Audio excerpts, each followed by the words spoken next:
AMG cars are known for their brutish powertrains, their propensity to oversteer, and their muscular bodies that almost make them look like, well, German muscle cars. Normally, you only get the fat wide-body kit on 63 badged vehicles and up.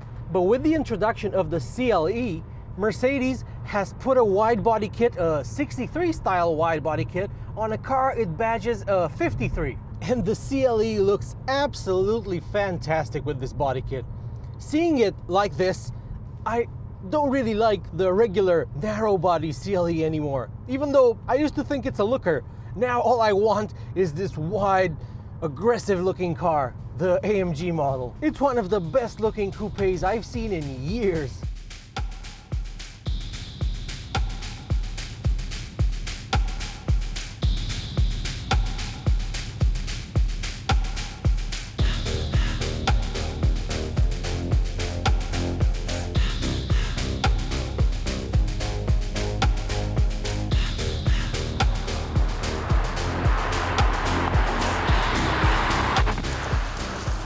Mercedes did a phenomenal job, not only with the regular CLE, but especially this AMG model. It gets standard 19-inch wheels. They are staggered, so they are 265s in the front and 295s in the back. And these quite girthy tires should give you a hint as to the kind of performance that this car delivers. So even though it's badged a 53, it offers performance on par with a 63 from not that many years ago. In fact, it feels quicker than the C63 AMG that I drove. I think it's coming on to 10 years now, and that had a V8. But this has a straight 6.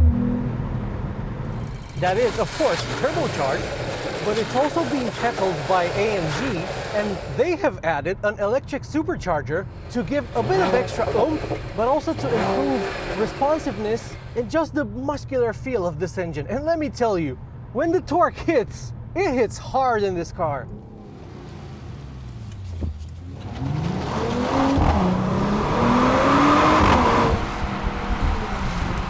It officially makes 449 horsepower and 550 Newton meters of torque, but the torque rises to 600 Newton meters with overboost. I'm not sure how and when you can engage this overboost function, but the car should deliver 600 Newton meters of torque. That's enough to send it to 100 kilometers per hour in 4.2 seconds. My tester doesn't have the AMG Dynamic Plus pack, which adds several goodies that we'll get to talk about in a second, but one of them is the race mode, which this car doesn't have. So I have individual, comfort, sport, and sport plus. And I'm gonna just put it in sport plus for this launch. And I don't think we can engage race start without that mode, so let's see. Not that you would need it. This thing is wicked fast.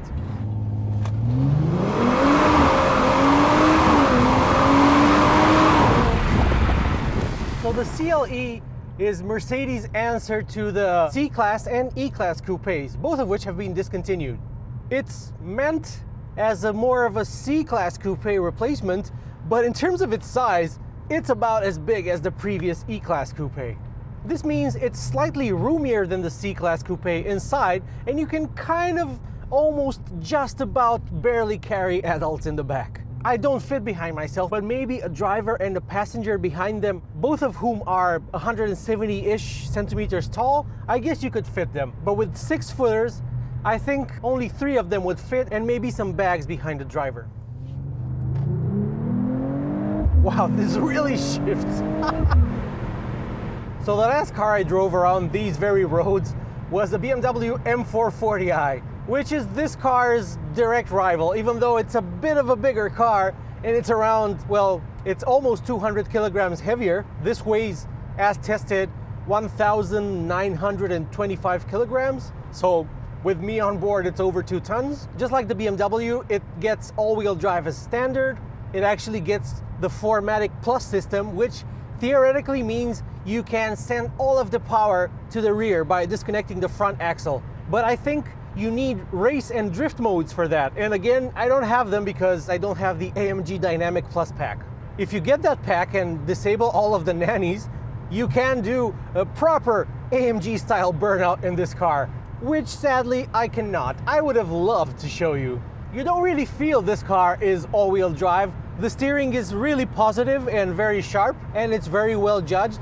It is, like in any other sporty car from a big manufacturer these days, a variable ratio rack, but I actually find it a bit more engaging than the M440i, whose steering is precise, but that's about the best thing I can say about it, because otherwise I would have to criticize it, because I'm not a fan of BMW steering these days. And I think the connectedness of this steering setup is better than in the BMW. It's really well judged, it's still sharp enough, and it's just one turn lock to lock. The car really puts its power down well, thanks to all-wheel drive. Even setting off in less than ideal grip conditions, there's hardly any slip, and you sometimes feel and hear the front tires trying to find grip. I've been driving the car in the individual setting with everything except the suspension cranked all the way up to very sporty. So I press the AMG button here below the infotainment screen, which is borrowed from the C-Class, so it's the smaller portrait style screen, which I really like. So I press on the AMG button and it gives me the option to choose between setting the drive in dynamic, sport, or moderate, and even reduced. Hey, I didn't even see this setting. Let's see what it feels like in reduced. I'm not feeling any reduction really. So this is in dynamic, the suspension is in comfort, and the AMG Dynamics, which basically refers to the electronic aids, they are set to Pro. And one step further would be to deactivate traction control and put the ESP in Sport, which I just did. I like the fact that even with the drive setting set in dynamic, which is the sportiest setting, just driving around, the car shifts normally at normal RPM. So you can leave it in that setting, which is what I recommend that you do, because that's when you get the most out of this car. While BMW offers its M1 and M2 buttons in its full-blown M models, AMG has gone a different route, which is more similar maybe to Ferrari, by allowing you to rotate a little thing on the steering wheel to go through the various modes. But the manufacturer went the extra mile and gave you a second rotating gizmo here. Well, it looks like it rotates, but it doesn't actually. And you instead click, so you can go through all of the modes: individual, comfort, sport, sport plus, race, and drift modes, which I don't have in this tester. And there's also slippery mode, which is of no interest to us right now. While on the left display, which is split into two, you can choose which setting you want to control. So you can, in fact, I'm going to disable it. Auto start stop, AMG Dynamics, this is the driver aids. You can put this AMG display on, which shows you torque and power usage. You can turn the ESP from sport into normal. You can choose whether you want the loud exhaust or the quiet setting. I'm not convinced this does anything on the outside of the vehicle. Maybe it does, but I think it mostly controls what you hear through the speakers. Even Mercedes, in its official blurb for this car, says that when you put it in the noisy setting, it's basically just for you and you will not annoy any bystanders or people around the car. I've left it on. Sometimes it sounds fake, but other times it's pretty convincing. I can't understand why AMG didn't have a different approach to this. Why not just have like a tunnel piping in induction noise from the actual intake?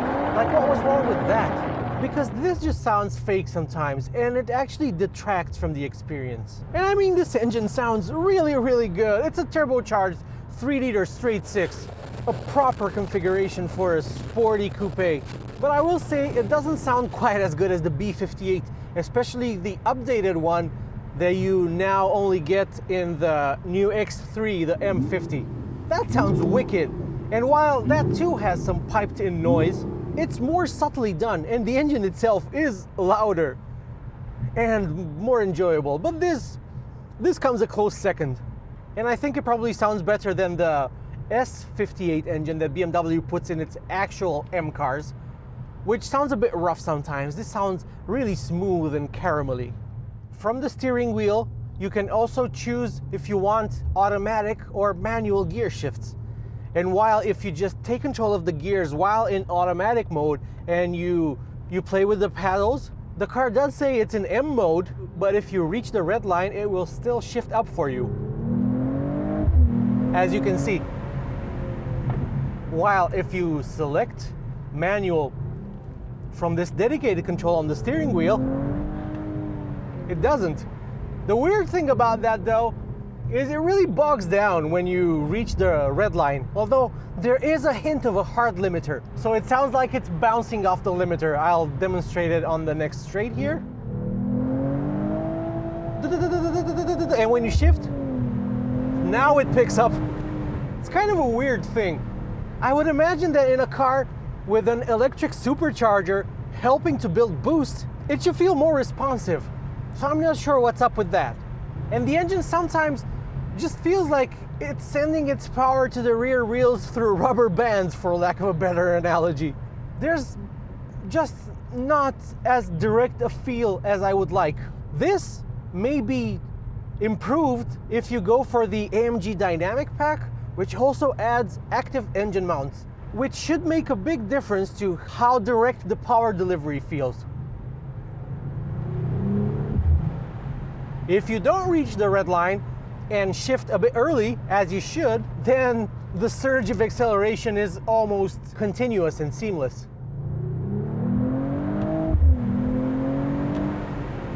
And when you shift up, you do hear some explosions coming through the exhaust, or maybe it's the speakers. I'm gonna put a microphone next to the exhaust a bit later and drive it around this road just to see if it's the exhaust or if it's all coming from the speakers.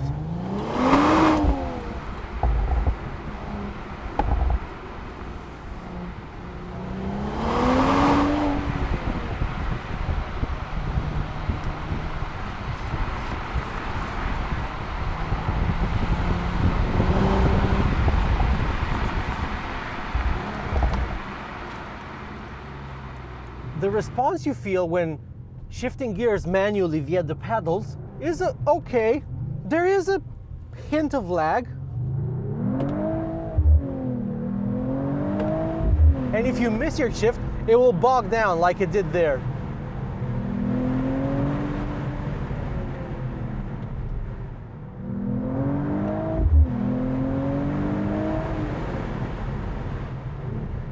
I will say though, this definitely feels quicker than the M440i, even though on paper they're almost identical. The car also has rear wheel steering, which I'm going to demonstrate now. The rear wheels turn up to 2.5 degrees in the opposite direction to the front at lower speed, and then they turn basically in the same direction at higher speed to improve high-speed stability. Frankly, this isn't the car to make me want to shift gears on my own, and 9 gears is too many anyway. I think maybe 7 is the sweet spot, even for a sporty car, and maybe with the last 2 being for highway only. This just seems like it has too many gears, and it doesn't shift as much as you think it's gonna shift with 9 gears, but it's still shifting quite often. Another thing you can control from the steering wheel is the suspension stiffness, which has 3 settings. This car comes with standard adaptive dampers, which it should because it starts at 89,000 euros in Romania. The price might vary depending on where you're from. I think it's considerably cheaper in the US, or it was, until the new tariffs were introduced and then taken out, and then introduced again, and then taken out again. So right now I'm in comfort mode. I'm gonna put it in Sport Plus and see how it handles a corner. The car feels really connected to the road, especially in Sport Plus. I don't think this has active roll stabilization, so active anti-roll bars that minimize lean through the corners. But when you put it in Sport Plus, it does not lean at all. I'm not the biggest fan of this. I like a bit of lean in my sporty cars. That's actually an extra way through which the car will communicate with you. Ho-ho! Branch, branch, branch. I avoided the branch. There was a big branch in the road, but this was completely undramatic. I haven't tried to make the back step out in this car. Feels a bit too glued to the road, and I'm afraid when it does let go, it might be a bit twitchy, and I might have trouble controlling it on the road. It doesn't feel as intuitive to slide this as it does the M440i, which I was sliding all over the place on this road, although it was a bit greasier back then when I tested that. This is definitely a very accomplished car, dynamically speaking. And I'm sure the back will step out much more easily if you set it in drift mode, which again, I don't have in this car, unfortunately. So you can tell which CLE 53 has the AMG dynamic pack fitted very easily because the brake calipers are red. And in my tester, they aren't. This still has a limited slip differential in the rear, helping you to put the power down properly, but it just doesn't encourage me to throw it around like the BMW does.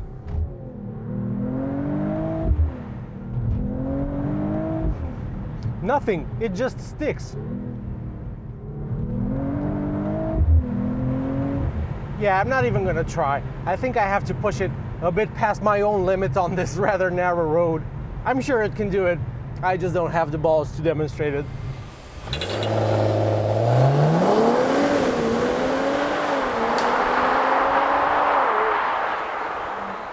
I definitely like the interior in this more than in the M440i.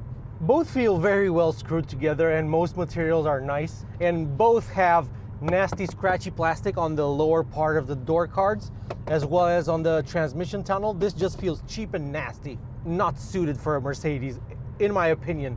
Maybe in something like a CLA, but maybe not even that. I mean, I was in a Tesla Model 3 Performance actually not that long ago, and in that car every surface you touch, even lower down on the doors, even on the center console in places where you have to stretch a little bit to reach, it was still soft and nice. So I can't say this is impressive. I will concede that this tilted screen is absolutely perfect.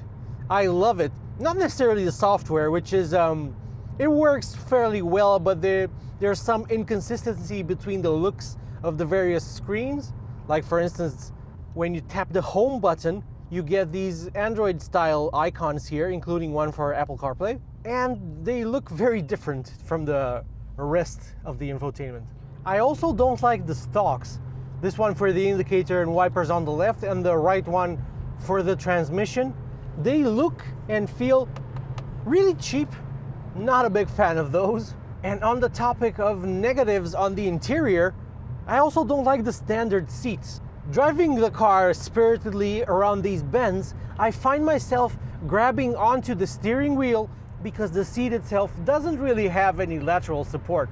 I highly recommend that you get the optional bucket seats. I'm sure they make a huge difference because this might get tiring to drive on a twisty road because you'll be tired of holding onto the steering wheel to keep yourself upright through the bends.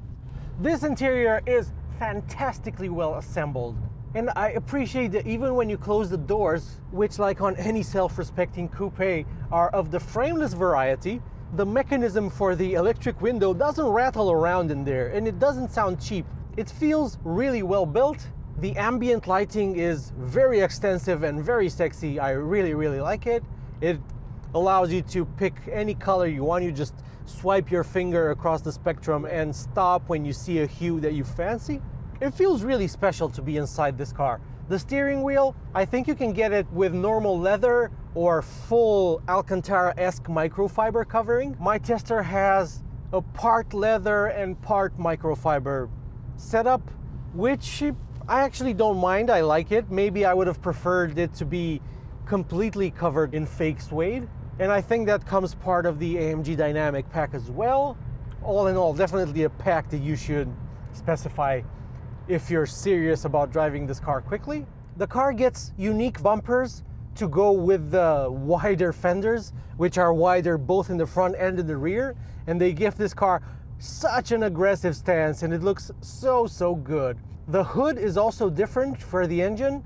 It also looks a bit more muscular and it actually has a little vent where the engine can cool off. Speaking of vents, the AMG variant gets vents on the rear bumper, which are fake. It also gets vents on the front fenders, which make it look a bit like the AMG GT, or they make it look a lot like the AMG GT, but they are also fake. And in the front bumper, which is again unique to the 53, it also gets some vents that don't go anywhere. They are blocked off. Maybe the 63 will use those since it may need a bit more air. We'll see. Another thing I don't like are the exhaust tips. They look real, but the pipe itself actually ends before the ornament, so it's almost like having a fake exhaust with the tips pointing down. It's just that they end way before the bumper, and they kind of feed the exhaust gases through the ornaments, but not directly. I mean, exhaust gases can still escape on the sides. The first thing I would do if I bought this car would be to make it fully functional, because it's a shame. I don't understand why Mercedes and other manufacturers do this. I mean, you have 4 beefy exhaust tips in the back, and they are kind of fakeish, so I'm not sure what to say about that. But overall, I think this is a fantastic effort by Mercedes-AMG. It's a tremendous looking car. It drives brilliantly. It feels very special to be aboard of. It's also very efficient, by the way. Cruising up to this road at 100 kilometers per hour, it was using 6 and sometimes under 6 liters per 100 kilometers. I'm not sure this rather impressive efficiency for a 450 horsepower vehicle with all-wheel drive can be attributed to the 48-volt mild hybrid system, which adds 23 horsepower and 205 Newton meters of torque. Although you don't add it up with the 550 or 600 that the engine puts out, so you don't get 800-ish Newton meters of peak torque. It also has a very good camera system, a surround view, so it even gives you a perspective like in a racing game. The stitching between the cameras is a bit iffy. Let me just slow down so it doesn't disappear. If you move it to the side, you get a very good idea of what's around you. This is a nice system, definitely. And the resolution and the definition of the camera feed is really, really good. The head-up display also deserves praise. You can choose between several layouts. In fact, let me see how many. So you have Race, Super Sport, Standard, Minimal. I've kept it in Race, which I think looks the best. I will say, for the driver's display in front of me here, I would have liked an additional analog-like display, because I don't like either the, what's it called, the Sport display, so this one, or the Super Sport display. I mean, it's nice, but it doesn't really scream race car to me. I would have liked something that's a bit more classic looking, but also sportier, and Mercedes used to offer this, but now it only gives you this really basic and boring looking display, or the 2 spaceship futuristic ones that I don't like. But these certainly don't detract from what is a phenomenal sporty coupe that we should all be thankful to Mercedes for making. There are rumors that this vehicle is getting a V8 in 63, guys, after the fiasco that was the C63 AMG, the new one, the 4-cylinder plug-in hybrid. Sure, it's quick on paper and in a straight line, but it's too heavy, it doesn't sound that exciting, and everybody hates it for some reason. I haven't driven one, so I won't say whether I hate it or not. I probably do and will and would if I drove one. So while Mercedes has denied rumors that it's putting a V8 in the C-Class, it's apparently 99% sure gonna put one in the CLE, which is exciting stuff. Because even this 3-liter 6-cylinder one with the M256M engine, which isn't an AMG engine, by the way, it's not signed, so it's probably just a regular Mercedes engine with an electric supercharger bolted to it. This is a really, really enjoyable car to drive, and a fantastic driving experience. Thank you for watching.